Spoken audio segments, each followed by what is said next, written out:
नमस्कार। मैं हूं पंकज शर्मा अपनी सिंहासन बत्तीसी के साथ।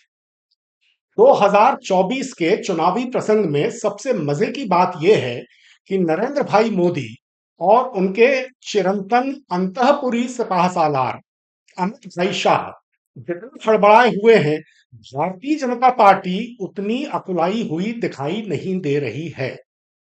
और त्वमेव माताश्च पिता त्वमेव की पदवी जिस राष्ट्रीय स्वयंसेवक संघ के पास है, वो भी करीब करीब अनासक्त भाव ओढ़े बैठा है। बीजेपी आरएसएस के अंदरूनी बरामदों में जिसे कहते हैं ना, सानू की हमें क्या वाला भाव है।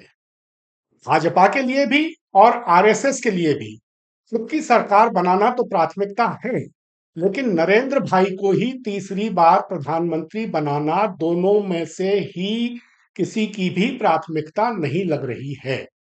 ऐसा लगता है कि उनके लिए इससे बेहतर कुछ हो ही नहीं सकता है कि भाजपा तो जोड़ तोड़ करके सरकार बना ले, मगर स्पष्ट बहुमत न दिला पाने का बहाना लेकर नरेंद्र भाई और अमित भाई से छुटकारा मिल जाए।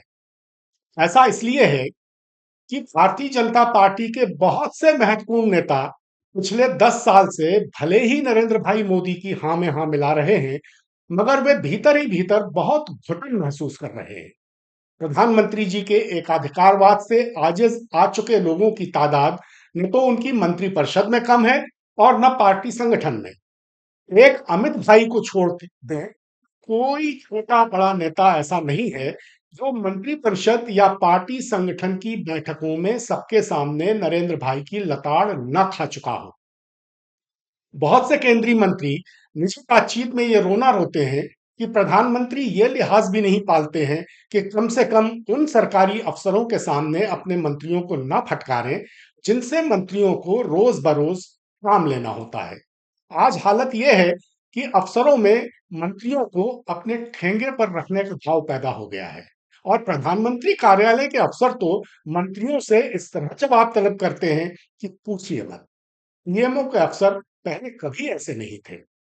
दरअसल नरेंद्र भाई को लगता है कि जब हर एक यानी हर एक उन्हीं के नाम पर, उन्हीं के काम पर, उन्हीं के चेहरे पर चुनाव जीत कर आ रहा है, तो वे जिसके साथ जैसा चाहें सलूक कर सकते हैं। 2024 के चुनाव में अपने जिन मंत्रियों को नरेंद्र भाई ने लोकसभा का उम्मीदवार नहीं बनाया है, वे अपने कई नजदीकियों से कह रहे हैं कि प्रधानमंत्री बहुत खाम ख्याली में रहने लगे हैं, और यही इस चुनाव में भारतीय जनता पार्टी के नुकसान की बड़ी वजह बन रहा है।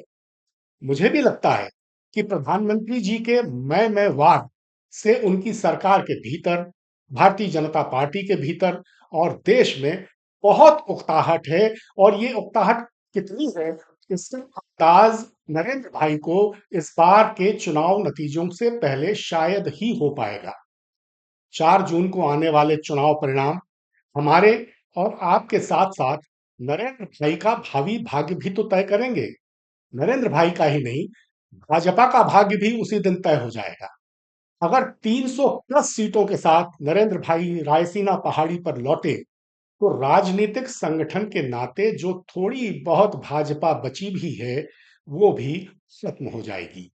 फिर वह पूरी तरह नरेंद्र भाई की निजी कारिंदा पलटन में तब्दील हो जाएगी।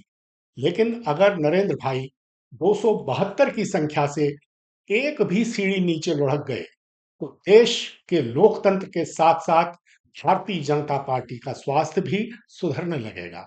सो बेहतरी के लिए दुआएं कीजिए। सिंहासन बत्तीसी के अगले अंक में आपको बताऊंगा कि 2024 के आम चुनाव में नरेंद्र भाई की विदाई के आकाशीय संकेत भी अब किस तरह से साफ दिखाई देने लगे हैं। तक के लिए नमस्कार।